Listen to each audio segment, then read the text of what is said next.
Yes. Can you, real quick, do you want to introduce people to who you are and what we're talking about? Yeah, sure, mate. So my name's Rob, and I run quite a small YouTube channel based around psychedelic experiences called Adeptus Psychonautica. And the gist of what I try and do on there is try and just represent the sort of the ordinary person who is interested in psychedelics, but hasn't necessarily gone down the full sort of transcendent hippie sort of path, and nor has gone down the sort of this is just sort of pure just drugs act, it's just a hallucination. So I'm sort of aiming for that sort of middle ground, being the kind of the voice in the middle there. And I make sort of videos about trip reports and sort of experiences with these substances, and also experiences of when I've been on something like like an ayahuasca retreat in Peru, and I do review videos of good retreats versus bad retreats, and yeah, that's basically what I do. Okay, yeah, cool. And you wanted to chat with me specifically. I think you probably saw the maps thing I did. Well, I saw a couple of your videos, and the first one that I saw that I got interested in, the reason I kind of wanted to reach out to you was the one you did around your 10.5 gram mushroom trip, which I watched, and I was absolutely captivated, because it seems like you got everything possible from this experience. You talk about sort of, parallel dimensions and sort of time slowing down and having visionary experiences, but it seems like you got it in the worst possible way. And when I was listening to you sort of report it, my heart kept going out to you, because even though you were reporting it in hindsight, after the event, you just kept going, "Oh God!" And it was so heartfelt, this kind of thing, as these flashbacks came to you. So I think if you've never had an experience like that, it's pretty I can't really relate it to anything else, right? Yeah.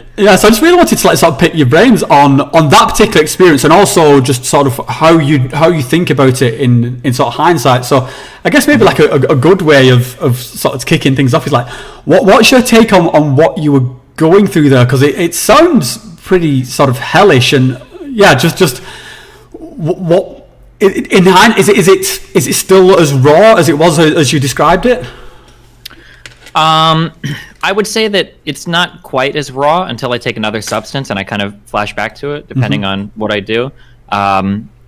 It's not quite as raw until I do mushrooms, or now I guess when I smoke marijuana sometimes, then I can get like flashbacks of that kind of stuff really quickly. There's a feeling I get when I start to get high, where as soon as I realize I'm getting high, sometimes all of those feelings of that big mushroom trip can come like rushing back, I guess. So do you see any value in that particular experience, or was it just one of these things where you would write it off if you could? Because I guess the thing that I remember you saying in that particular sort of trip report, as it was that you weren't interested in sort of getting high, and you weren't interested in necessarily having a good time, which I thought was absolutely the right attitude to have, but that you wanted an experience. And it seems like you got that experience, but you got it in this kind of unpleasant manner. So was there any value in that experience for you? There's been value, but it's hard. It's unfortunately, it's still something I'm kind of still even working through a little bit. And some of the experiences, it's hard to say if it's good or bad. So like, for instance, here's an example, right? So in the year following that trip, I had a couple of weird mental things pop up that I'd never experienced before. So one was like, and it sounds really made up. I don't mean for it to sound made up, but it really does. But like, so I had 2 or 3 days where I had like this massive and sudden onslaught of the way it's described as anhedonia, basically this like state of absence of all desires. I've never felt this in my entire life. I'm assuming that these are somehow tied to the trip, because I'm 30 now, I'm 31, and up till that point when I was 30, I'd never ever experienced anything like altering my mind like that at all. That experience was incredibly frightening, but like very insightful, I guess, because I feel like I have a decent understanding of it now. And then I also had a few days of like incredibly generalized anxiety that I've also never ever felt before in my entire life. I would say that I am one of the most confident people that I have ever met in my entire life. It's just who I am. And in this period, I was sending messages to my ex, like telling her to take my kid, that I was a horrible person, that I should never be around anyone, like just like really out of character stuff. It was like really bizarre seeing that. So insofar as like is there value in that, I think that it has given me like a greater appreciation for how much of your mind is inaccessible to you and how much of that influences like your current thoughts. I think that it's made me be a lot more cautious with how like logical or in control of my brain that I am. I try to be a lot more aware of underlying moods that I might not notice, even if it's something as stupid as like, hey, I think I might be hungry right now, maybe I should chill and get something to eat.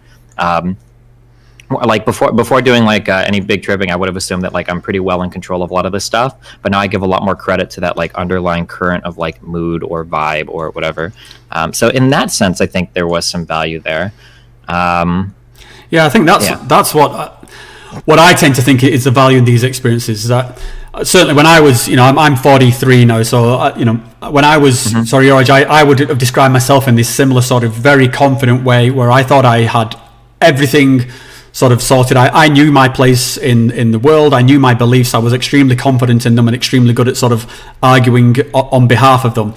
And then when I sort of had some of these experiences, it's the way it's kind of sometimes described is that it's like shaking like a bottle of soda or a bottle of champagne, and then it just pops a cork and stuff all just comes flooding out. And that can be disturbing when you first experience it. It's like, well, why would I want all this emotion and anxiety and stuff come pouring out? But it's kind of, I think it's a natural progression. It's part of our sort of life journey that you have your moment of being cocksure and being, for want of a better term, sort of arrogant and very confident in yourself. And that's awesome for the time it is. But, you don't want to be like a pensioner you don't want to be some arsehole sort of pensioner, arguing with people. There's a time to sort of transition and be open to more stuff. So I think that's where the value in these kind of substances can come from. It can like humble you. And it depends on whether you're open to being that being humbled or not. Yeah, I agree for sure. One thing that's a little disappointing to me, like I'm trying to expand it to as many life experiences as possible, but the problem is that it really feels like most of the problems that I have related to psychedelics are very particular to things that don't carry over to the rest of my life. So let me give you an example. I had a friend come over a while ago, and we did a very, very small dose of mushrooms. I shouldn't say that, but we did 2 grams of mushrooms, which should be enough for like maybe not even a trip, but like an okay amount. Yeah. And it feels like when I'm with other people on mushrooms, it feels like they're processing life problems, or they're thinking about like they're getting new perspectives on issues that they have, or things from deep inside of them are coming out or whatever. Like that seems to be the case. And for me, it's just the same problem of like not knowing if I exist because my senses are being hardcore fucked with, and it just blows my mind that like everything might be fake. It always runs back to the same thing. So the one disappointing thing is that like I don't think I've ever had a trip where it's like, oh wow, like I'm thinking about this particular thing in a new way or whatever. It's all like over this kind of weird existential stuff. It doesn't seem to be applicable to much other part of my life unless I try really hard to make it applicable. I think that's the kind of the classic case of being very much inside your own head, which I think is something that someone like yourself is. You're always processing a lot of sort of thoughts, and you've always got your eyes on a lot of different topics. So it does lead to you sort of being very much in your own head. And there's a lot of sort of like psychedelic woo terms, like you need to surrender and you need to let go of these things and stuff like that. And they're right, but it's not that sort of easy. It's not something you just sort of can flick a switch and know how to do. And I used to also really struggle with it. Like I'd be sat there, on some retreat in Peru, having drank a load of like ayahuasca or something like that, thinking and just overthinking like what is this experience and how am I going to make a video about this experience? How am I going to explain this experience that I've not even yet had? And you just kind of there's no sort of like easy answer to it, but there were just a moment where I just kind of like just let it go, dude. Just stop. Like the term surrender gets used, which people would tend to sort of think of as like stop fighting, like give up. But I would sort of think of it more in terms of like just stop fighting yourself. Just like trust yourself to go with the experience. And I think when by doing that you can sort of open up to a lot of these things. But if I can just come back to you sort of that particular trip you talked with the 10.5 one. I think possibly a lot of what was keeping you out of that mindset, you did reference a lot that you were like looking at your phone a lot all the time, and that the people you were with were constantly like sort of almost fucking with your head by the sounds of it. It sounded like they were saying like some stuff to make you doubt your own reality. So, well, yeah, not intentionally by them, unfortunately. Just when I get into these states, everything feels that way. So, for instance, I got high once. So just to explain this real quick, I don't know if this is normal, and I've read it apparently sometimes. When I smoke marijuana now, it's a full-on like psychedelic, like it feels like mushrooms to me. Like if I got pretty high, it would feel like I'm on a mushroom trip. That's the feeling that I get. So like when I do that, when I'm around people, sometimes I'll warn them like, hey, like if I do this, there's like a 50-50 chance I'm gonna have like a decent panic attack, like just here, blah blah blah. Like if anything that somebody says to me in that state is always gonna feel like gaslighting to me, because it feels like so for instance, like if I have a friend saying like, hey, like you smoke, it'll be over soon, like don't worry, like it feels like my own mind is inventing that story to tell myself, to make myself not like freak out. Like so I'm just bringing that up because like in that one video it felt like I think I said multiple times that it felt like they were like fucking with me. I don't think that was their intention. That's just how my mind was interpreting everything at the time. So for instance, one of the people in that video was like, isn't it weird that like we didn't even really know each other and now we're doing mushrooms? Like I think when he was saying that, he was like, oh, that's like really cool. But in my mind, it was like, wait, that doesn't make sense at all. Why am I doing drugs with strangers? Holy shit, you're right. That's so fun. Like it felt like I was like fucking my mind. Yeah. So yeah, it wasn't weird until you said it. That kind of thing. Yeah. So what I'm curious, real quick. I just have a quick question. If I could ask you real quick, sure. You've done. It sounds like you've done ayahuasca. I'm assuming you've smoked like DMT, right? Yeah. Have you had like a major like psychedelic experience with like mushrooms or LSD? What's on a par with something like DMT, or just as a since, or well, let me put it. Go on. Yeah, my question is gonna be like if I had like what would be considered like an ego death experience, which I think based on what I've read, if I did have that, and then I'm asking if you've had that, how is that comparable to DMT? Because everything I've read about DMT trips sounds very interesting to me, and I'm curious how comparable it is to those like massive like mushroom or LSD trips. Yeah, okay, so it's comparable and it's also incomparable. So there is a familiarity to this space, this kind of tryptamine space. So that if you've had, like the mushroom experience that you describe, or LSD, there are parallels here. And even LSD is slightly different to psilocybin, and psilocybin is slightly different to DMT when you do it with ayahuasca or something like that. So there are parallels to the DMT thing, but the DMT experience, the smoke DMT experience, is an entirely different ballgame. It really does live up to the hype. So, and part of that is just the rapidness of it. So if you took your 10.5 gram experience, stuck it into 5 minutes, and because it's within the space of 5 minutes, also you crank it up to by a factor of about 500. And but then because it's within that 5 minute space, you don't even have the time to have the kind of reaction that you had to it.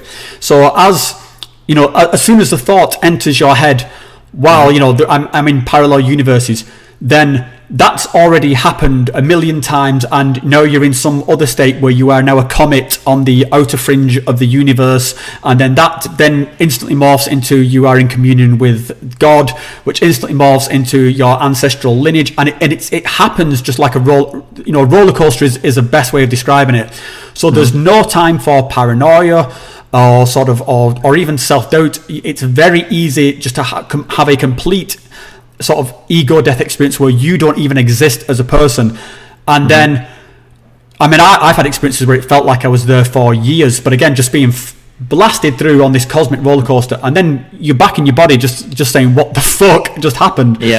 So that was going to be my next question too, is the feeling of time. So like for the big mushroom trip that I did, I use words like eternity or months. Like it feels like an unimaginable amount of time is passing. Does it feel the same? Even though DMT trips are relatively short, is it still the same type of feeling? Yeah, so I had an experience, like a 5 minute experience, where I literally felt like I'd lived out a lifetime. There's the cartoon I love called Adventure Time, where there's one where one of the characters goes off climbs into his pillow and lives a lifetime within his pillow, and that was entirely my experience. I had an experience of being a cosmic being traversing the edges of existence as part of the universal consciousness, and then I came back into my body and I was shocked. I was shocked that I was a monkey. I was like, this doesn't make sense. Like I've just spent eternity out on the fringes of existence. And I was talking to a guy who is a psychedelic researcher from a place called the Quayle Institute, and they sort of study this thing, and he has a theory on why this kind of this time sort of distortion happens.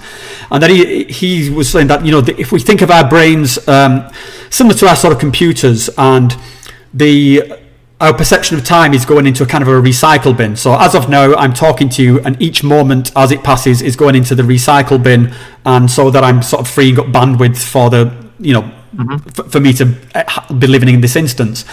And during the psychedelic experience, that recycle bin gets shut off. So everything, instances start stacking up on top of each other, giving this feeling of parallel dimensions or infinite time. And yeah, when he sort of told me that was the theory, that made total sense to me. And it kind of works both ways, because if you are in a good experience, then you are in bliss for eternity, and if you're in a shitty experience, then it's just unstoppable hell. And it can be awful. But it's it's fascinating stuff. I love that kind of feeling of these parallel sort of dimension. I think that pops up a lot more, or a lot easier, on DMT for me. And what I do notice as well is that it's not just a feeling of time being distorted. You actually feel like you're in 20 places at the same time and having 20 existences at the same time. It's super weird. Gotcha. Interesting. Okay. Yeah. The way that I understand it is, it feels like I guess like when as you approach like higher levels of psychedelics, it feels like you're breaking down more of like the fundamental stuff that goes into your day-to-day experience. And one of those like really fundamental things is we are kind of like keeping track of like events in our head. So I know that like we started talking but maybe like 10 or 20 minutes ago. I know that like I was doing this, I woke up like an hour ago. That like if you have those like marks of time in your head, you kind of can keep track of what's going on. But if you start like blasting that out, then it's very quickly like you just feel like you've been somewhere forever, or maybe for no time or whatever. And that's what it felt like in psychedelics. Like I can't remember what happened 5 minutes ago. Like I don't know if I've had this thought a million times or 10 times, like because you don't have the ability to keep track of time as much. Yeah. Not only is it that, coupled with that loss of a tracking of time, there's a loss of a sense of you. So did you even exist in the moment before? It's, you know, you're constant. You can almost be in a state where you're constantly being reborn, or constantly remembering that you are you within these infinite moments, and it can get completely overwhelming and feel extremely wrong. So yeah, this is why this kind of set and setting thing I think is so important. And I think it might have been one of the reasons that you struggle with it, particularly if you've got something that's trying to anchor you back in reality, which is like I think you referenced talking to or looking at your phone a lot, because then you've got like this is like the Inception talisman. Then it's trying to, you look at your phone and it's like, okay, the phone is normal, but nothing is normal, and then sort of you go back into it for like 30 seconds, and you come back and you look at your phone, and like, you know, 30 seconds has passed, but it felt like 5 years, and it gets very head fucky. Checking clocks or whatever is like a really big. If I'm having like a really scary trip, I'll do it, but then it just usually makes it scarier, because I'll start a trip at 9:30, and like I'll check the clock like 12 hours later, and it's like 9:34. It's impossible. Like, yeah. Jeez. But so have you ever thought about like doing the sort of one of the classic sort of experiences that's talked about in psychedelic circles is just doing these things in a completely dark room, possibly blindfolded, in complete silence? Have you ever, and maybe that might be what you need to sort of to get you, or at least to allow you to focus more on the voices, or it's sort of, you know, the intruding thoughts. Have you ever thought going down that road? Maybe. Well, I'm trying to like kind of I'm trying to figure out, one thing that's really hard for me is it's really hard to figure out if I'm going to have a good experience or a bad experience at any point in time, which is like very disappointing to me.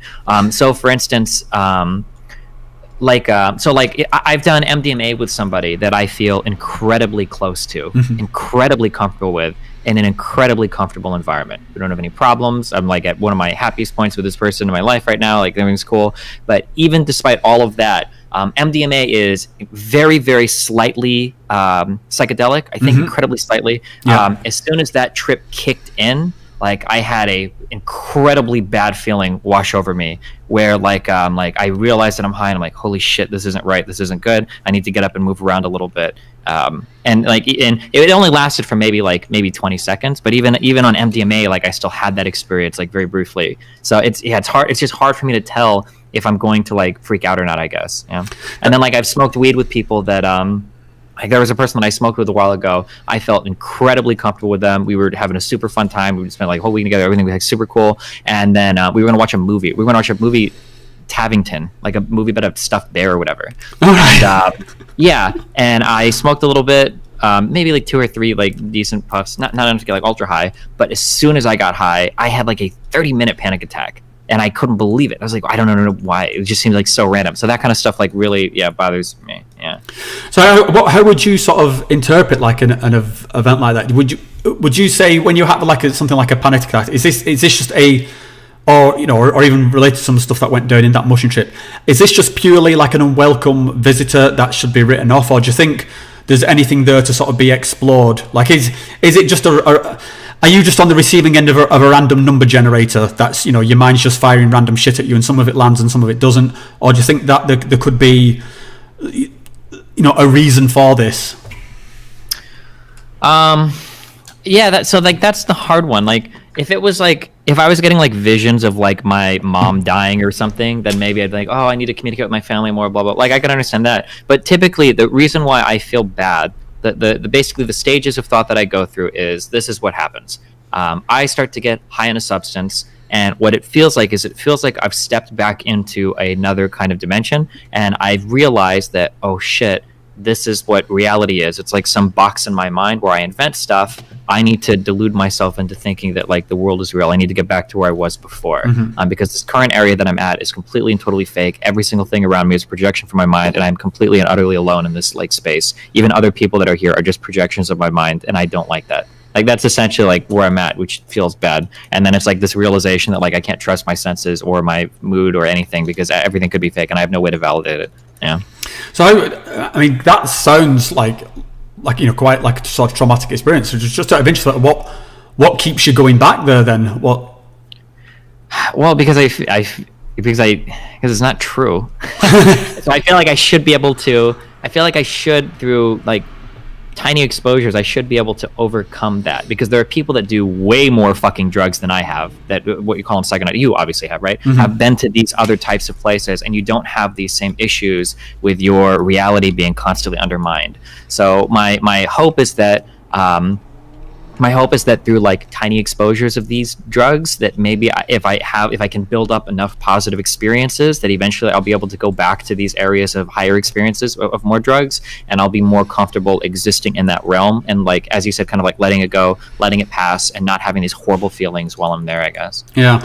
So I mean, my sort of take on it, I kind of, it might surprise you, but like a lot of, when I do things like one of these ayahuasca retreats where you go away for like a week or two and sort of, live in the middle of the jungle or something, I am absolutely expecting a difficult, possibly nightmarish experience, because specifically the thing I go there to sort of try and overcome is that my mother died at a very early age. So I'm trying to reconcile feelings which I feel I've been sort of blocked off through most of my adult life. So and when I'm on these retreats, you meet people. I've met guys who served in the military, who've watched like their sort of friends being blown apart in front of them. You meet sort of rape survivors. So you meet all sorts of kind of horror stories. And one of the reasons that you go to do these things is because in order to sort of like, I don't, from my own perspective, I don't like the idea that there's something within me that just it absolutely terrifies me, or that I'm not willing to look at. So I go to these experiences knowing full well that I'm probably going to see some horrific imagery, deeply upsetting imagery of my mother, and sort of be confronted with feelings I've walled up, put behind like an emotional firewall. But you have to go through those deep waters to come out the other side. And so that's, I think, what your mentality that you're going in there with is the right one. And I would almost sort of, I get. Oh wait, fuck. What? God, I'm so stupid.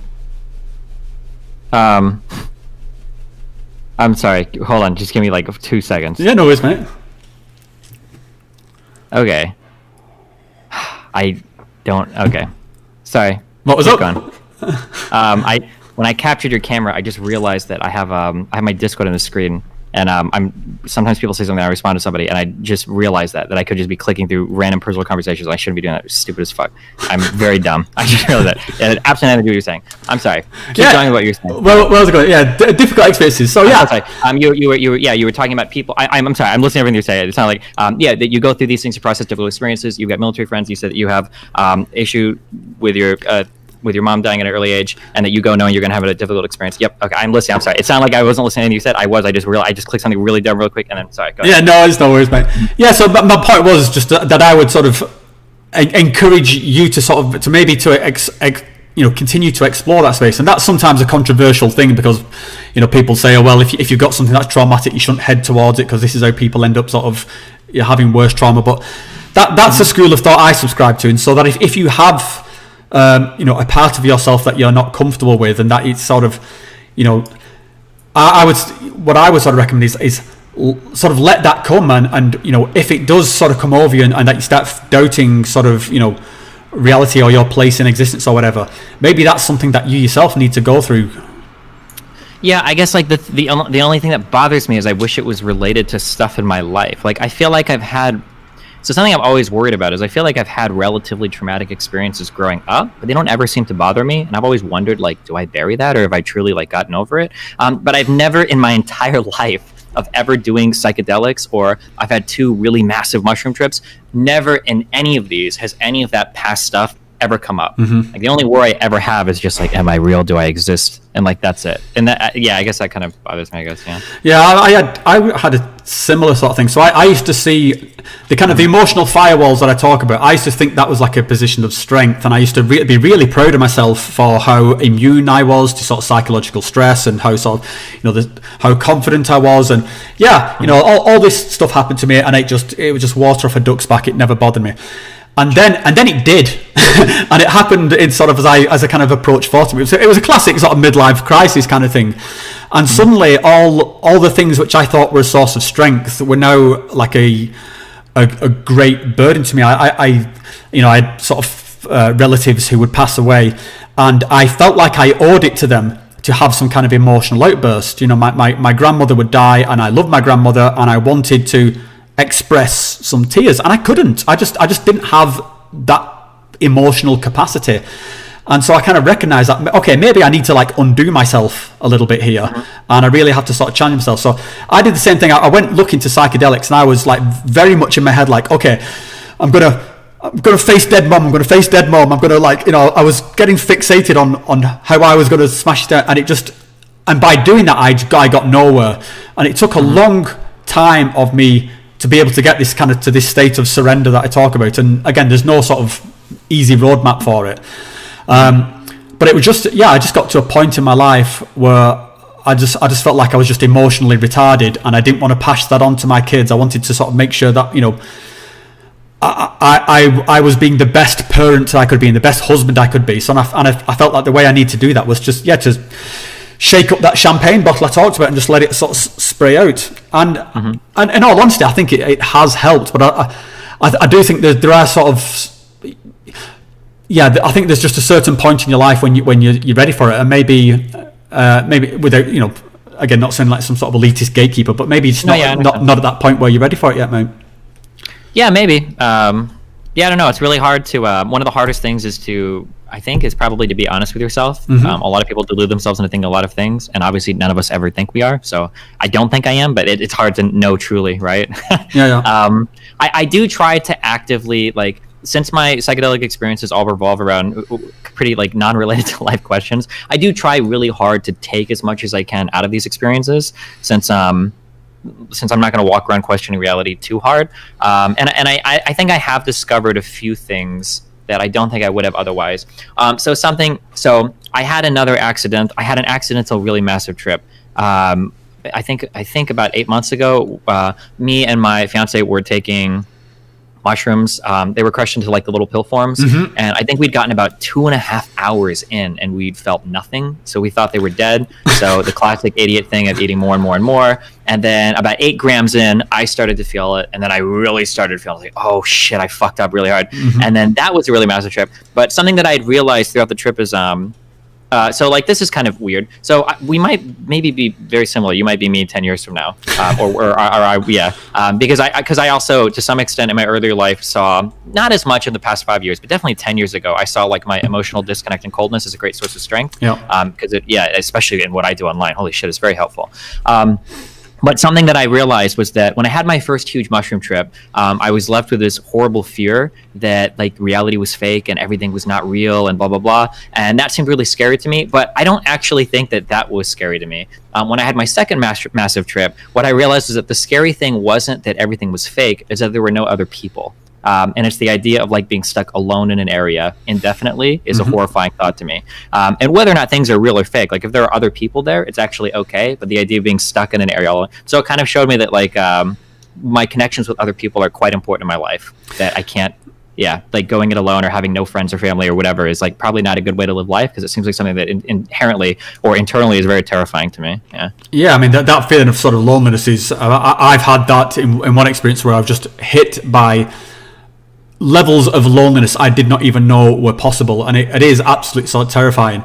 So again, so maybe, I mean, as you kind of identified, there's possibly something there that, around your sort of feelings of loneliness or abandonment, or also perhaps a feeling of just that you are solely responsible for the sort the world. You are the only person in the world, and so it's kind of all on your shoulders. And I think that's kind of one of the sort of fun things I like doing with these experiences, is just they're very interpretive. And I try and stray away from this. Some people who look into these experiences as a source of like ultimate truth, like like this is a crystal ball and you're seeing the future or something.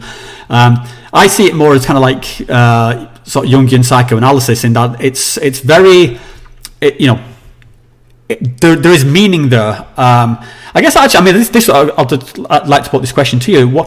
How would you interpret what's going on here? Do you think this is just like sort of just purely an effect of like drugs on the brain, or do you just to sort of play the devil's advocate, there's some like wacky, there's some theories that are out there that this is like alien portals opening up in your head, or that it's direct communion God. Where would you put yourself on that spectrum?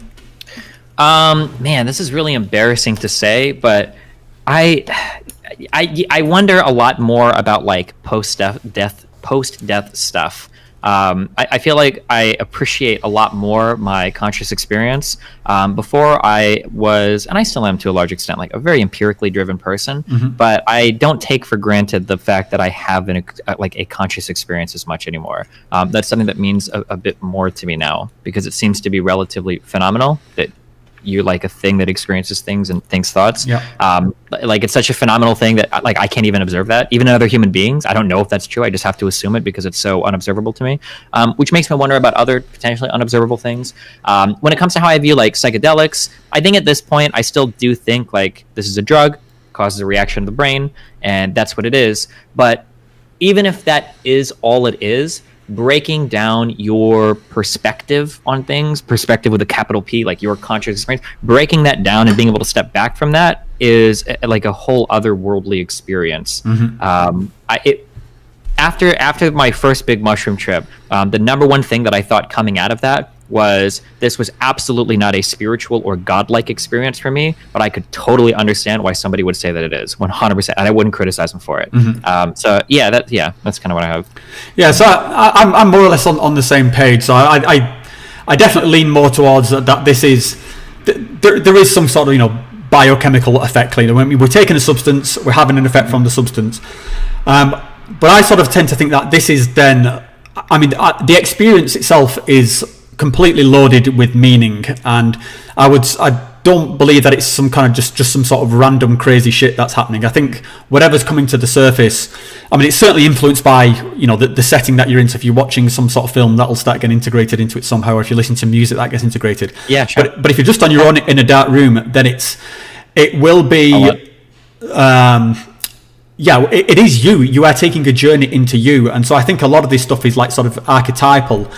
I think that's kind of sort of fascinating. I think that is why you can have these kind of healing experiences of getting over emotional trauma, because you are sort of diving into yourself and your subconscious and things that you are not even aware of. The class thing is, we have thoughts are popping into our heads, or even the words that come out of our mouths. We are kind of like not fully in control of these processes. I mean, I don't really know what next word is that comes out of my mouth, but So I think the idea that there's all this subconscious stuff going on is not particularly controversial, and that when we take these psychedelics, we're just sort of more in touch with these archetypes, these subconscious systems, and that's why it feels like another world, or it feels alien, because it is alien to our waking consciousness. Mm-hmm. I'm just curious, have you ever read or are you aware of the Harry Potter books? Yeah, of course, yeah. There's something that I think is relevant. There's a very interesting line that Dumbledore says to Harry when he's in like the train station at the end of the last book.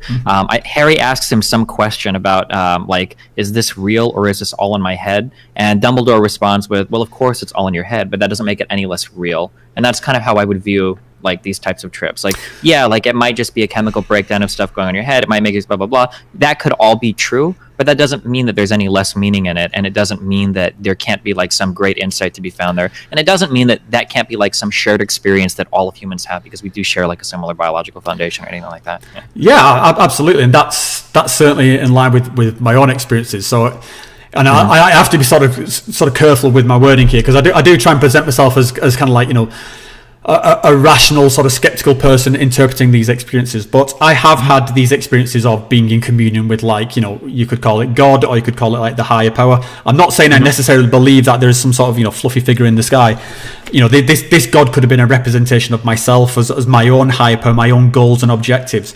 But I had that experience, and I cannot not have that experience now. And I have to sort of do something with it. And I mean, all we have is our own experience. So to me, that sort of happened, and I'm not now going to live my life as though, like, God is watching over me necessarily, or that, I've certainly had experiences where I've seen alien entities, or like the comet experience where I imagined I was a comet drifting around the universe. I had that experience, and it was if we take the comet experience as an example, it was full of awe and wonder. And it's not really often within life, that within our sort of modern life, that you get to truly experience awe and wonder. I mean, I think possibly, the last time would have been when you were a kid sometime, where it's like, wow, something incredible just happened.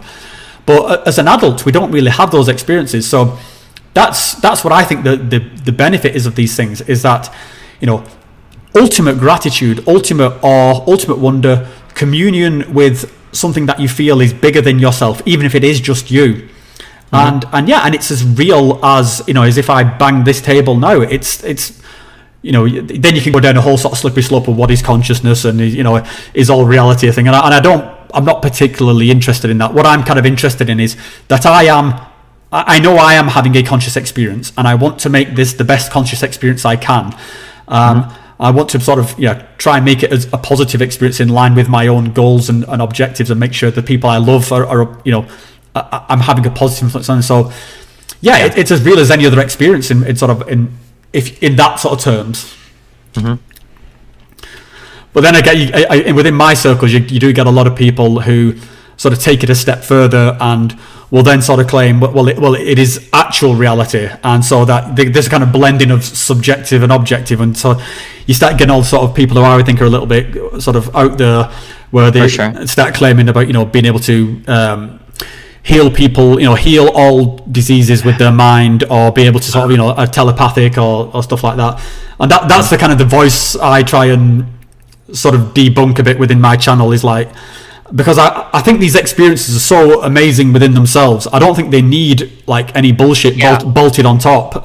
So something I was going to say is exactly that. Is I would actually go back to my I'm a lot less militant about it today, but I used to be very, very, very hardcore anti-theist, very atheist. And the argument that I would use there would be the same one I would use here, which is that like a lot of these things are incredibly amazing, but like a lot of things in your mind are incredibly amazing. Like you don't need it to be like a spiritual or godlike thing for it to be an amazingly awesome thing. Like there's so much potentiality within our own minds that we can, explore using different methods, that we don't have to say that there was like a god there or some mythical extra thing that gave it to us. It can exist all on its own and be a really cool thing all on its own without having to add to it. Yeah, absolutely. And I think that there is a trickiness there as well, because when you start describing these transcendent experiences, then inevitably the poetic language does start coming out, and people do start very easily talking about sort of God or the transcendent, and you start using all this the language of the religious almost.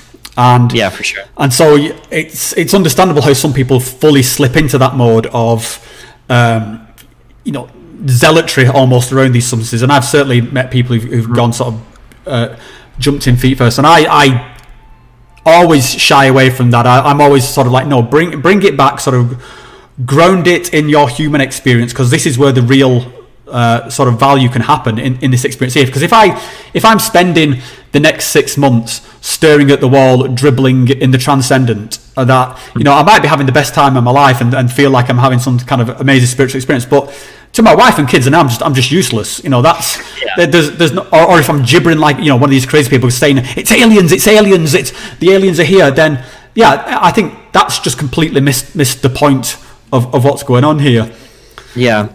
And it's also something something that's actually so disappointing to me, is that it took me so long to discover this whole other world. Because they really are. Psychedelics are like an entirely other world. Sure. That, like, if you like, the first time I took a psychedelic, especially coming out of it, like, but one of the first thoughts I had was like, holy shit, like, how has this all like always existed and been here? And I had like no, like, it felt like I don't know if you have an experience. It's like if you're playing like a video game and there's like a shop or something that you missed in the starting town that would have helped you so much, and then like you find it like when you're almost done with the game and you're like, oh my god, this was here the whole fucking time. Like, gee, like this changes everything. It feels similar with like with like psychedelics. Like, geez, I'm like 30 trying this for the first time. This whole other world exists and I had no fucking idea. And it's like a whole world that's completely full of its own experiences, senses, feelings, emotion. Like everything is like, Jesus, it's kind of weird. But part of the big turnoff from that for me was for so long, like. No offense, it sounds like you might hold a similar-ish opinion. People that talk about drugs just say crazy, stupid shit all the time. Yeah. Whether it's people that talk about marijuana and how smoking it will cure all your cancers, or people that talk about psychedelics. It's like, oh, dude, if you fucking drop enough acid, you're gonna meet God all the time, dude. I talk with him every day. Like, it's like, Jesus, like this sounds like such a waste of time. Like, why would I do this? So, yeah, it was pretty disappointing that it took me so long to have any interest in this kind of whole world. Yeah, very easily it sets you kind of your bullshit detectors off, and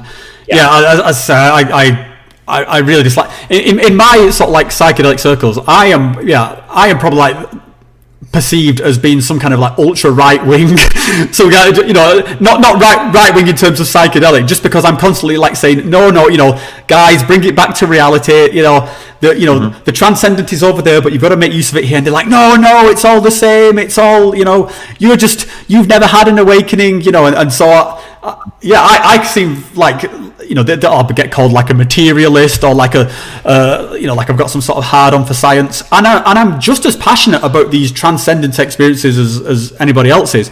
I just want it to be sort of useful. I want it to enhance my life, because like I say, you cannot live in that space, and there's a lot of people who sort of are looking for a goal of transcendence or nirvana, as though like this is the finish line. I'm going to hit 40, I'm going to be fully awakened and fully self-actualized, and then I'm just going to put my feet up and be awesome until I die. And my opinion is like, no, that's a complete illusion. Life is a sort of a journey. It is a journey of challenges. There are going to be moments of intense happiness, intense grief, intense, you're going to have, it comes as the whole sort of shebang. And I don't necessarily want there to be a moment where it's like, okay, I'm done. That's me. Done. Just feet up.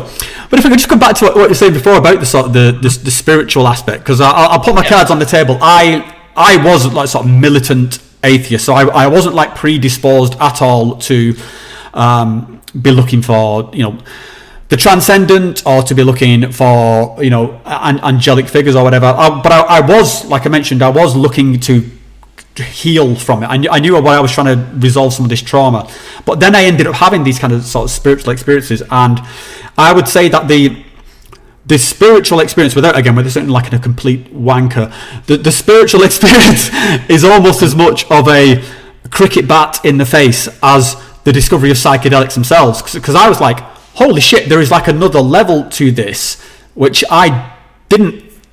If you'd asked me if I'd wanted it, I would have said no, that's bullshit. But having experienced it, it is desirable to be in that state.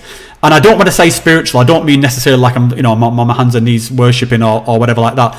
It's just a sort of a connection with a higher power which can be yourself, or like the spirit of humanity, or the spirit of the cosmos, or again, even using the word spirit's loaded, because it sounds like I'm going into the supernatural thing, but it's just an ideal.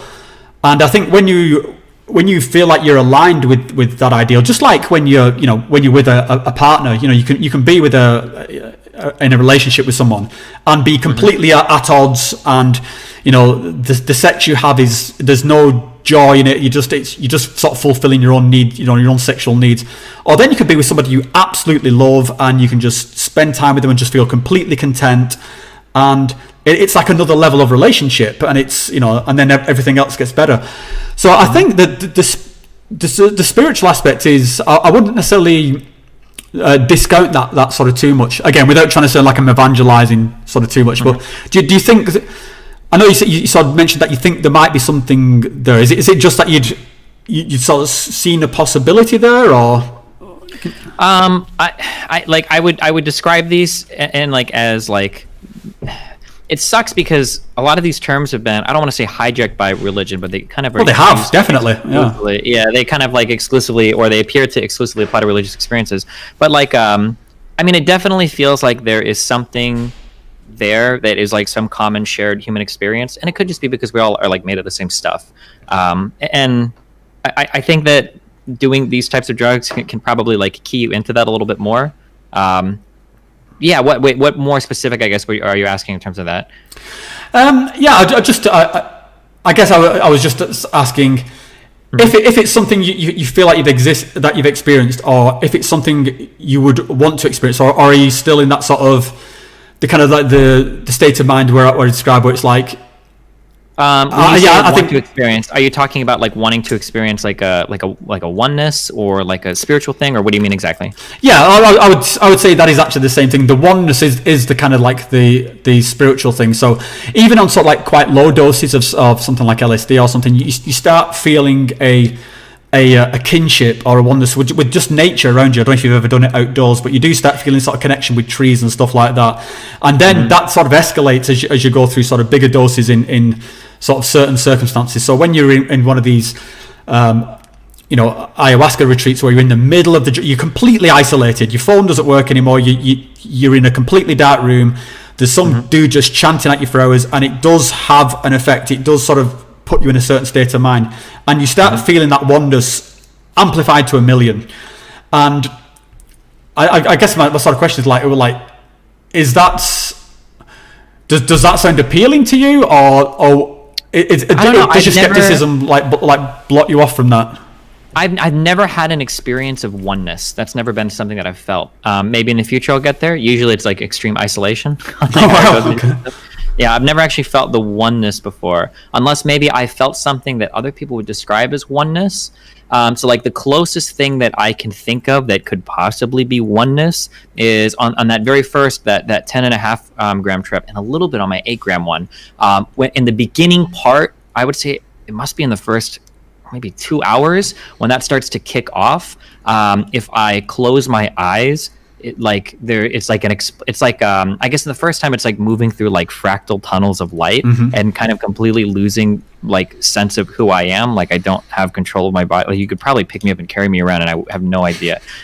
If people consider that oneness, then I guess I felt that. But I guess in those states, all I ever kind of experience is usually, so I described this on my first trip. The feeling was that I'm not even sad that I'm died, but rather I have the awareness that a person used to exist that would have been called my name, and that person maybe fucked up and did too many drugs or something. That would be the experience I have. So I don't know if that's, if people consider that to be oneness or not, but that's typically my experience. Yeah I'd say the feeling of oneness it's almost like a supreme clarity, and everything everything just seems to fall into a perspective of unity, and that you realize sort of that, yes, I am a person descended, from a long lineage of person descended from this planet formed from dust, and this is sort of my place in the cosmos. And you sort of, you realize that, we're all, you start feeling this kinship with the other people around you, but also the planet itself. It's a very lucid sort of moment of clarity,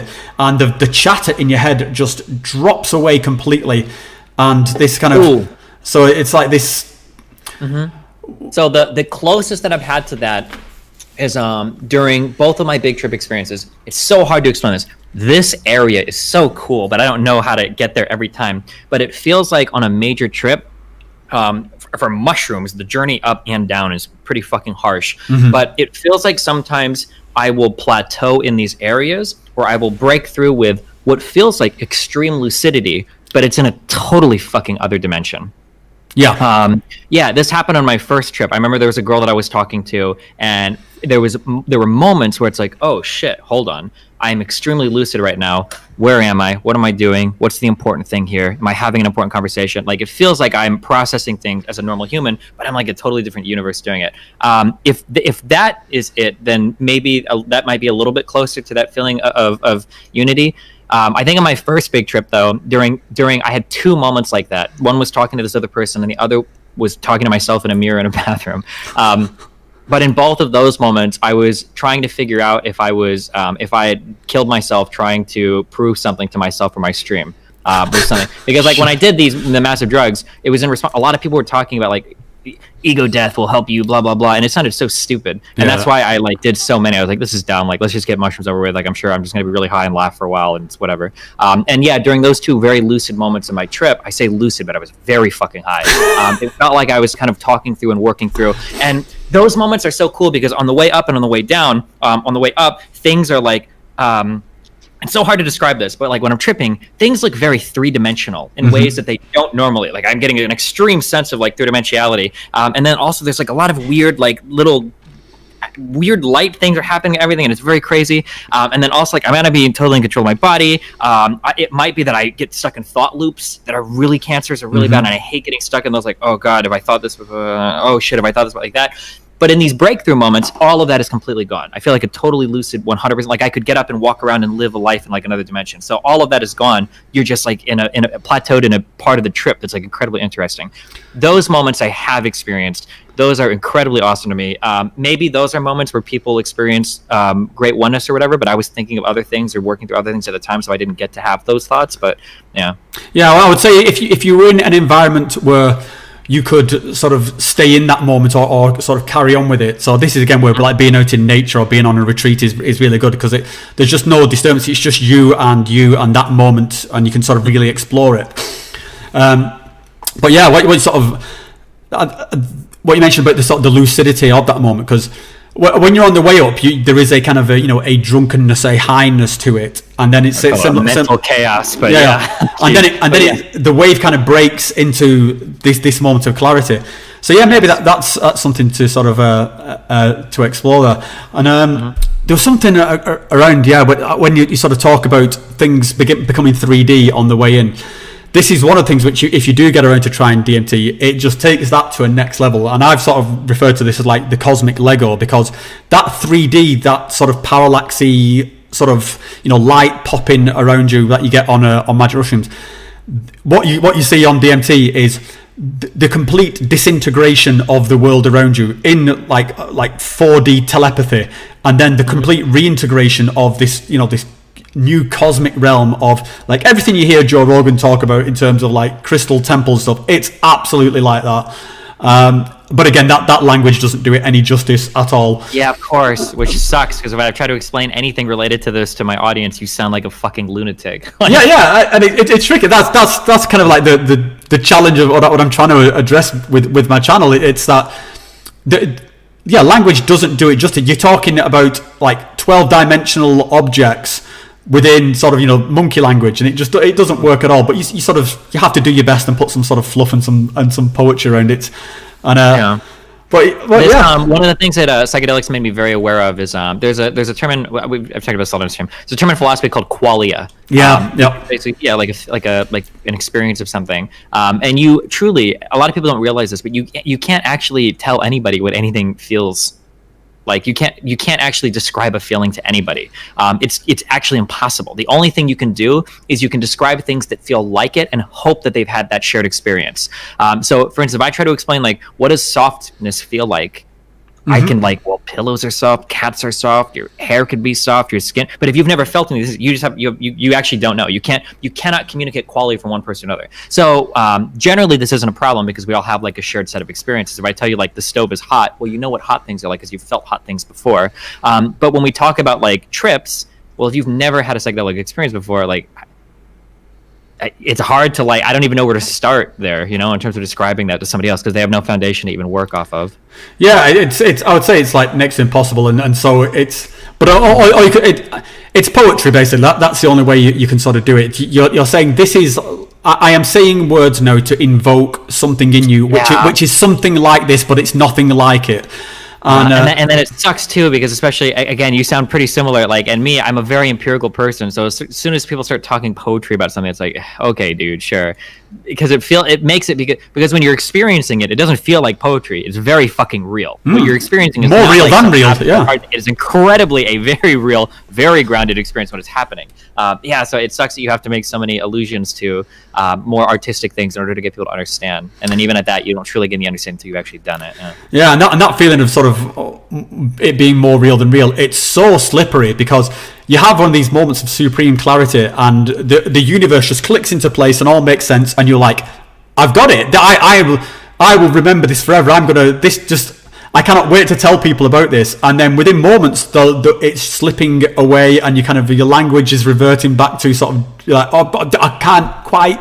The idea is gone, and that's why there's a kind of a popular term in sort of psychedelic circles around this integration, where you spend time after your experience to really sort of interrogate what you went through and sort of and see what it means to you. Like if even if you had a bad experience, well, why was it bad experience? Why do you think that happened to you? That the bad experience was not inherent to the LSD. There's nothing in the mushroom necessarily that's bad, because someone can take it and have it good. So why do you think that bad experience happened to you? And I think this is one thing where we're sort of lacking a little bit in the Western world, because if you go to somewhere like the jungles of South America or something, and you have an absolutely transcendent experience, you can wake up in the morning and go to your neighbor and say, I absolutely tripped balls last night on ayahuasca, and the spirits told me this, and that's just a conversation on a Tuesday. If I go into work and have that conversation, I'm going to get locked up by lunchtime. They get fired. So we don't have a kind of a structure where we're able to talk about these experiences, where I could happily go into work and tell them, I got absolutely shit-faced on alcohol last night, it was a right laugh, and they'd, yay, everyone pat me on the back. But if I went in and said, I met God last night, they'd be like, right, yeah, Rob's just completely lost his shit. So this is I'm involved with a few projects where we sort of try and have circles where people can talk about these experiences and have be able to sort of verbalize them in a sort of a non-judgmental way. And I think that's something we're going to need more of as we try and bring these things into the Western world. Yeah, because my mom, for instance, is very conservative, and I love her to death. Every single time I have one of these conversations, I don't know if she'll end up watching the VOD on this. Anytime I have these conversations, she'll be messaging me, telling me she's worried about me, that I need to stop doing drugs because they're bad for you, blah blah blah. Because to a lot of people, things like acid or mushrooms, it's basically the same thing as heroin or something. These are ultra hard, super destructive drugs that if you take them, it's because you're depressed or self-destructive or whatever. And it's jeez. I mean, how does, just out of interest, how does that sort of factor into with the other stuff you do? Because you get into some pretty intense sort of fiery debates and sort of I've seen people who are sort of seem out to get you or out to silence you and stuff. So, but I bet your mother would. Or I'm completely assuming. I bet your mother would not have any problem with that aspect of your life. That's kind of the normal day to day. But then the moment you're having a sort of you start talking about something transcendent, which I would argue is a sort of an intrinsic part of a human experience. Then it's whoa, Destiny's lost his. We're worried about destiny. Yeah, well, I mean, even more than that is it usually the most frustrating conversations I have with the most frustrating conversation I ever had with my mom about drugs was actually when we were out and she was drinking, and it just felt so incredibly. This was just over marijuana, and she was giving me the same Republican lines of well, with alcohol, I can just drink a little bit, I'm not going to hurt anybody else, whereas when you smoke, reefer and pot, these things you get addicted to it very quickly, and they have very negative impacts on your life, blah blah blah, and it's Jesus, like just a little bit of self-awareness, like, oh my God. Like, yeah, it's very frustrating. we have the same with my wife's parents, who will sit there and in all fairness to them, they're very understanding of what we do, and they sort of, you know, they'll sort of look after the kids for a week while me and my wife go on retreat and stuff like that. So they are very understanding, but still they will just knock back like cans of beer by the just six packs, just throwing them back every night, and then sit there and like sort of raised eyebrow. All right, have you drunk your funny jungle medicine? Have you? Like there's a real sort of lack of sort of self-awareness. But I suppose that comes into like another point I wanted to raise with you. Like, what's your take on what's sort of like happening here with the sort of the expansion of these things, which does seem to be happening. You know, I do have a sort of a bit of eyes on what's going on in the US, and there seems to be that like lots of states are talking about legalizing these things. So you know, this is something that someone like your mother, it's kind of colliding with. I guess it's already colliding with her with the legalization or decriminalization of marijuana. What's your thought there? Is this a good thing? Do you think we should be? Yeah, my number one thought around all of this is a little bit negative, actually. My number one thought is I'm actually so incredibly fucking irritated that it has taken so long for any of this to actually be brought to the forefront, for two reasons. One, I think it is criminal that so much of our research around SSRIs is like fucking 50, 60 years old. I think it's insane that it's taken us so long to explore other substances when so many people in the US are having problems with these things. I think it's like 17%, 15% of women in the US have taken like an antidepressant in the last month. It's like, these are unbelievable numbers. And even for men, it's like 8 or 9%. These are unbelievable numbers of people on SSRIs. And for all of these people to be doing this, and for us to be doing no research on any other substance, is incredibly fucking frustrating. That's one. And then a second thing is, unfortunately, I think for a lot of this research, I wish it was earlier so that I could have had better access to these types of things earlier. I think it would have been fun to like experiment with psychedelics in my like mid-20s rather than having to do till I was 30. And I think it would have been so cool to see my parents try just one time, because they have such negative opinions of these types of drugs. Like to watch my mom do LSD one time to see what her thoughts were coming out of it, because I'm pretty sure she thinks that when you do it, you just get goofy and laugh and you're just an idiot, and you're doing drugs like heroin or whatever. But it is one of the most interesting things in my life, is how my mom would, what kind of conversation I could have to her after her doing like a mushroom or LSD trip. Not even like a huge one, but just like any type of experience like that. Oh, fuck. Yeah, I think it's quite a common thing. In fact, I've got a friend who just had that experience where sort of, you know, the mother had expressed a bit of interest and they'd already had like a conflicting relationship. So, but it seemed like a mum was curious, so she sent her some mushrooms, and yeah, and apparently it's gone really well. And it's something that I'm sort of, as a parent, having to sort of think like, how would I approach this if I ever have to cross that bridge of my kids being interested with it. And I try and sort of keep them, you know, I don't lie to them about what's going on, but I don't want to sort of give them too much information that compromises their childhood. But yeah, I guess it's one of those. Well, what do you mean about that? I'm actually really curious what you mean exactly by that. Like, how do you balance that? Or actually, let me pose a hypothetical. Your kid is wait, how old are your children, if you don't mind saying? Yeah, well, my oldest is a teenager. I'll put it that way. Okay, gotcha. I have my son. I almost say my oldest. I have one kid, hopefully. My son is 9 years old, so it's still quite a bit younger. But say your son comes up to you when he's 18 and he starts talking about like, oh my God, I heard all these things about LSD or mushrooms. What kind of a conversation do you have with him about that? Are you don't do drugs or? Yeah, I'm super curious how you would approach that. Yeah, it's too personal. You have to answer as well. No, I'm absolutely fine with answering that one. So personally, I would take it as a given that it's kind of going to happen anyway. I think people sort of experiment with these things. I would be an absolute hypocrite if I was going to sort of put the law down there. What I would try and do is I would just give them the information, just give them the facts. I know that sounds like a very sort of hippie sort of like oh yeah, just tell them. But I think my expectation would be that somewhere between the age of 15 and 20, yeah, I would absolutely have expected my kids to smoke marijuana and done some sort of psychedelic and possibly some other substances as well. I think that's just sort of par for the course.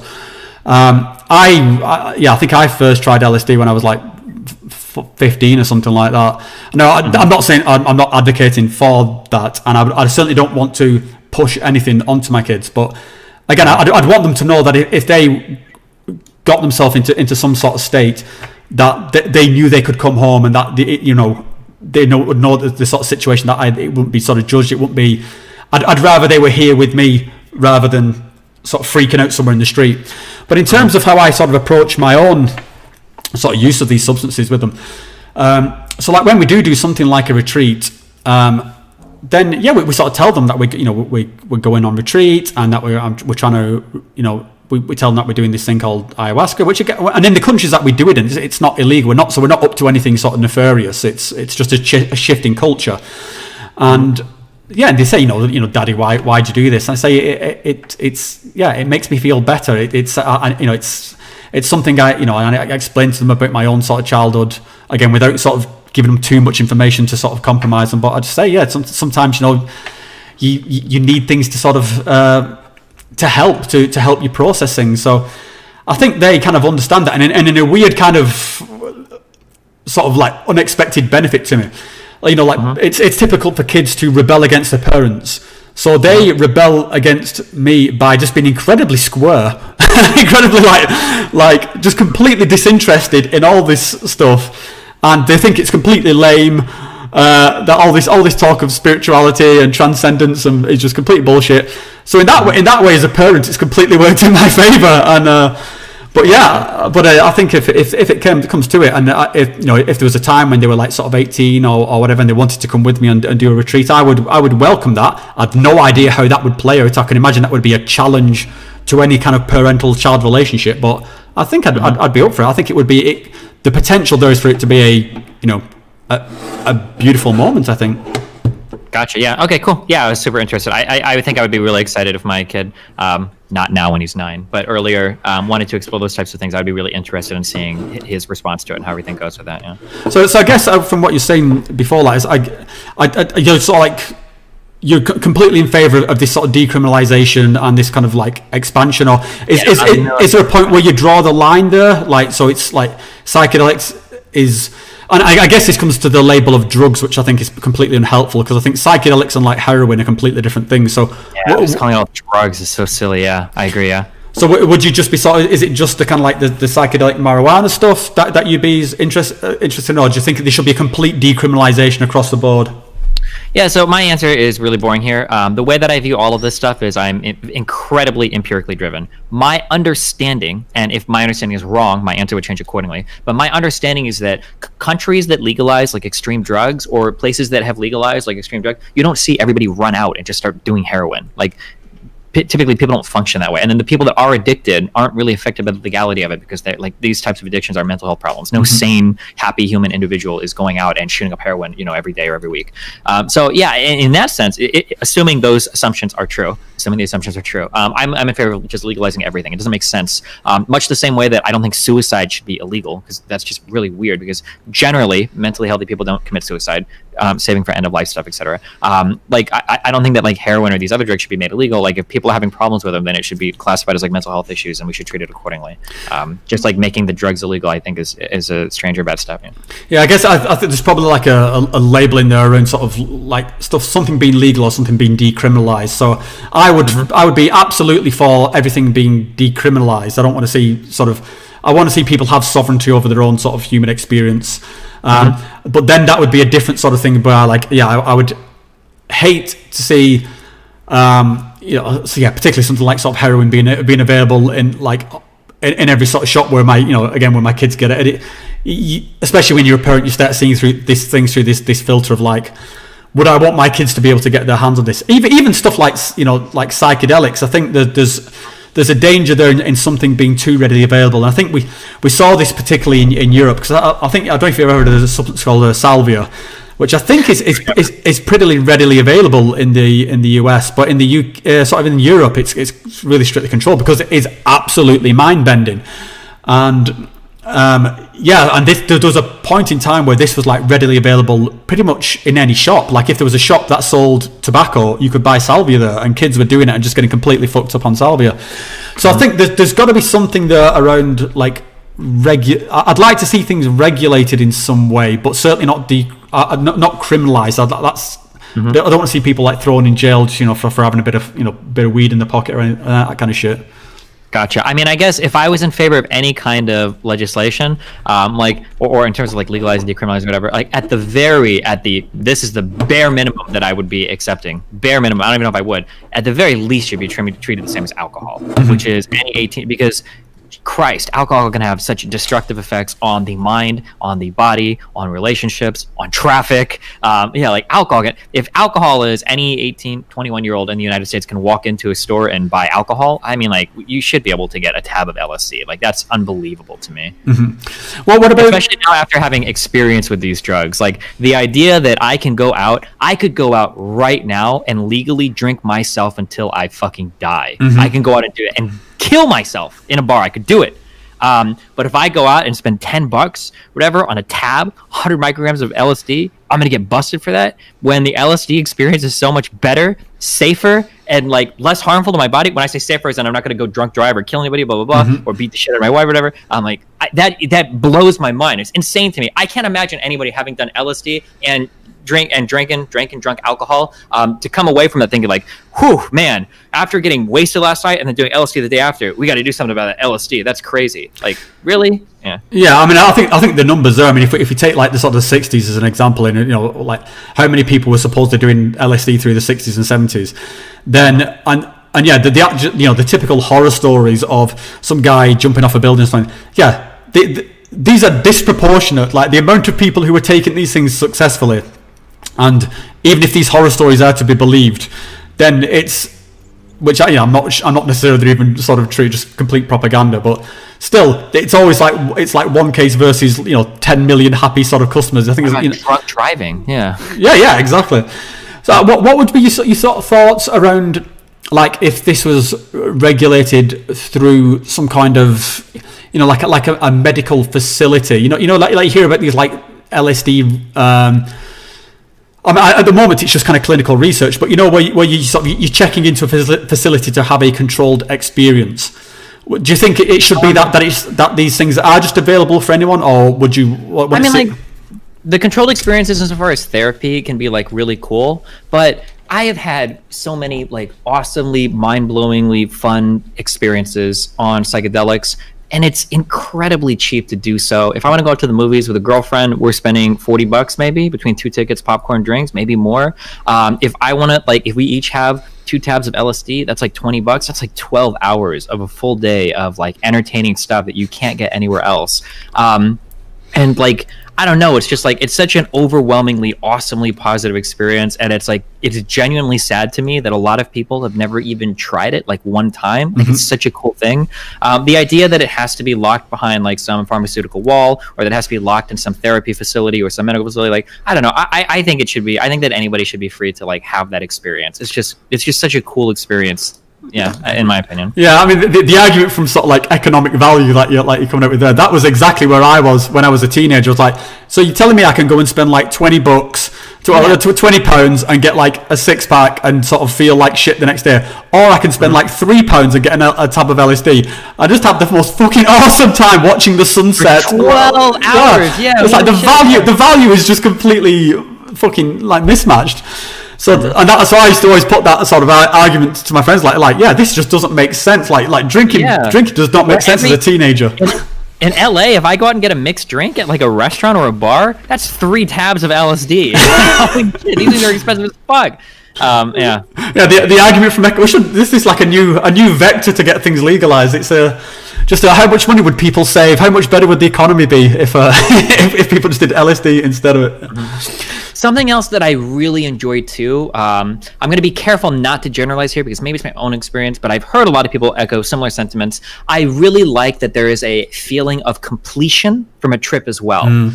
So for instance, when I do drink, I like to get shit-faced, okay? Just because it's very fun for me. But you can go too far with drinking, and it's bad effects on the body the next day. And there are drugs that are like that, where you can go too far. I have never in my life finished an LSD or mushroom trip where it's like, I need more right now. On MDMA, I've had that feeling for sure. But like on LSD or mushrooms, you set aside for mushrooms 6 hours, you have it for 6 to 8 hours, you have a trip, and when you're done, I'm done. That was so much fun. I don't need to do it right now. I don't need to do it again. I don't even need to do it tomorrow. Like, I had a trip. It was super fun, and I'm cool with that. And then same thing with LSD too, especially because it's so long. Like, but when you finish an LSD trip, it's like, oh, that was cool. I'm done. Like, there's like the chapter, the bookend or whatever. Boom, it's done. Cool. And then maybe you'll do it again in a week or a month or 2 months or whatever, whenever you're ready to next. I like that feeling of completion that comes along with those trips too. Like, it feels like you're doing, like, you are like a very clear demarcation in time where this is what's happening here, and then when you're done, you have a feeling of completion or finality after it as well. That I think is really cool too. Yeah, and I think that sort of journey that you go through, that, I mean, you know, that's maybe, I don't know if that's the rationale behind calling it a trip or not, or if it's just related to tryptamines, but that's what kind of it bookends like your own human experience. So if you take, say, you know, you take acid and then you go camping with your friends, and again you watch the sunset or you watch the sun come up. You know, I had some experiences where I was at like Stonehenge on the winter solstice, and there's all these fucking druids wearing hats with goat horns on, and they're all dancing around chanting, and you see the sun come up through Stonehenge, and it's just fucking amazing. And at that point I was on like the tail end of the acid I'd taken to sort of, you know, enjoy the festivities the night before. And you just, like you say, you get these completely bookended experiences of there's an A and there's a B. And then after that, I feel absolutely fine. Like, there's no hangover. I don't get that with MDMA. With MDMA, I sledge hard and get that hangover. And I do get very fiendish, like what you just mentioned, like more. I want more of this love feeling. But with psychedelics, you get a complete journey from A to B. And yeah, it's a very powerful sort of like self-contained narrative, and it's one of the things I sort of really enjoy about it. Mm-hmm. One sort of last thing I sort of wanted to sort of touch on is, like, in the terms of things being sort of, you know, regulated or sort of decriminalized, or whether it goes into sort of sentence or whatever, there's then this kind of sense of it, now something is being invaded by capitalism, and that's now sort of encroaching on what is kind of a spiritual experience for some things. So you particularly get this when you do go to somewhere like South America, and there are these sort of ayahuasca retreats, and, you know, some of them are literally like huts in a village where it's just some villager dude, and some of them, these are like luxurious retreats with swimming pools and stuff like that, where, you know, some guys come in. And I know that there's, you know, some of these kind of churches are ingressing into the US, and certainly some of these retreats here in the UK, and it's a weird balancing act, because on the one hand I go to these retreats, and I'm glad for the opportunity to be able to go to somewhere like South America and there to be a translator. I don't go to the ones where they've got swimming pools and stuff like that. I can't afford it, but, you know, where there is a sort of a certain amount of Western infrastructure, without which I could not have accessed that thing, because I don't speak good enough Spanish, or, you know, I've not got those connections. And yeah, I just wondered, this is like a sort of a common thing, that capitalism is now invading into the spiritual, or invading into the cultural, and sort of taking over, you know, sort of South American cultures, and sort of reducing the spirituality. Have you got any sort of like thoughts around that sort of, that angle of? I love capitalism. I think capital is great for efficiently allocating capital in places where capital needs to go. Mm-hmm. My main problem is people just don't know, like, how to get, like, a problem with people in general is it's so hard for people to just get some good things out of something without, like, going overboard and taking the bad with it too. This is a criticism I make of almost everything in life. So for example, capitalism is really cool, and that it makes, like, a variety of products available to us to purchase through a variety of different means. Mm-hmm. I love that. But it's not good that consumerism has, like, invaded people's minds and made it so that, like, you need to buy things to be worth anything as a human being. Like, that's really bad. So, like, when you talk about, like, is capitalism going to invade, like, psychedelics? Like, well, in some ways, that would be fucking awesome. Mm-hmm. I would love nothing more than to be able to walk, like, oh, you're older. I don't know what your experiences were like with marijuana, but so I'm 31. Marijuana in my days in high school was horrible. You had to smoke a lot to get high, because this was some garbage quality weed. Now that weed is, like, decriminalized in the US, I can go down to a store and I can buy these little presidential, whatever the fuck, I can buy weed at these stores. Well, I'll take 2 puffs and I will be fucking blasted for the whole evening. That's awesome. I like that idea of capitalism, right? If you're able to, like, make these products available to buy it, whatnot. But yeah, people need to be careful not to go overboard. And then also, this is true of the commercialization of any art industry. People need to make sure that if they're going after a certain experience, if they've heard really good things about it, they should probably be aware of what that authentic experience is. So for instance, like if you want to travel across, you know, like if you want to figure out like, oh, what is it like to be in the UK? Like I want an authentic British experience, and you just go to the most touristy parts of London, you're probably not getting that. Right? Yeah. Or if you want to know like what is the best LSD experience possible, and you go to like a $1,000 a night spa where you're in a room and they're playing like weird music on the radio and people are giving you a massage or whatever, like that's going to be a lot different than the people telling you LSD was awesome who went camping with their friends in the woods for a weekend, right? So it's good to be aware that like capitalism is good at making some things available to us, but like don't delude yourself into thinking that like a tourist experience or something is going to get you the same type of experience as like a more authentic engagement with whether it's a drug or a tourist experience or whatever. I totally agree, mate. And I sort of see it as it's made these kind of experiences available to me. But yeah, I'm under no illusion that my 2 weeks in the jungle is the same as somebody who's gone down the Amazon River on a boat and sort of stopped off and really sort of ingratiated himself in one of these tribes. But I think I do see it as a positive. Some people sort of say that like there's something foul about these kind of shamans charging for medicine. It's like, well, this shit grows on trees, they shouldn't say. But I think that's kind of, it's depreciating, first of all, the infrastructure that's gone into building one of these retreats to be able to, and paying for the staff and all that stuff. And also, like most people will like happily sort of pay, say like I don't know what they cost in the US, but if you go to a concert to watch some sort of band that you like, over here you might pay like anywhere between $70 to $100, to go and watch like some top tier band, and that band might be on for like an hour and a half, 2 hours, but then you're gonna sit there with some shaman in the jungle where they sing their heart out like the most beautiful tunes for like 4 hours non-stop, just belting it out. And then you're like, they're charging me money for this. It grows on trees, and there's a kind of a weird mismatch with what people sort of put value on. And there's also like something that you brought up. There's two really huge things here. One, you brought up accessibility. Like, let's say that these experiences become more commercialized, and now like a ton of people are doing it. For every million people that have a shitty touristy, shop around and do whatever experience, there's going to be some people that take a genuine interest in it, that have a really good experience, that dig into it more, which is awesome. And then two, this is a fight that I've had to go through a lot. Maybe you're somewhat aware of it, being like a YouTuber, being a Twitch streamer. People are always like, oh, like why do you need to make enough money to blah blah blah? It's like, well, as soon as people are making full-time income on things, they can do more with it. Like there being money there and allowing people to dedicate more time to doing a particular thing usually unlocks for them the ability to do more with it, which I think is cool. Yeah. Anyway, mate, I'm going to have to sort of jump off this call because I don't know if I mentioned, but I'm going on vacation tomorrow, so I've got to be at the airport quite early in the morning. But yeah, I'm actually, did I hear you right that you're actually thinking of moving over to Europe? Or? I'm always on it. We'll see how this election goes. Okay. Well, I'm engaged to a Swedish girl, so if we get married, I'll at the very least I can have Swedish citizenship, and as long as I don't leave the EU like the UK did, I'll have access to the EU. So yeah, we'll see. And what's your gut feeling on how the election's going to go? Everything right now, every indicator is looking like Trump is going to lose pretty badly, but man, dude, so much can change in a month, so we'll see. I've got to say, I'm not super in the world of sort of politics, but my sort of take on it was the opposite. But again, I'm getting like a sort of a different feed of information to what you're getting. But yeah, I was under the impression that it was going to go the other way. I've not got too much of a dog in that game, but I do think Trump's a tool. So what happens, yeah. Anyway, like I said, I'll have to jump on because I'm going to have to go and try and get myself some sleep so I can get to. But it's been a real pleasure talking to you, and I want to just say thanks a lot for making the time. And yeah, and if you're up for doing this again sometime, or any more sort of questions about sort of DMT or retreat something, let's have another chat about it. Yeah, and then same to you. If anything ever comes up, you can always message me. Yeah. I do have one quick question for you, mate. What's the game that I always see you playing? It looks like some sort of like.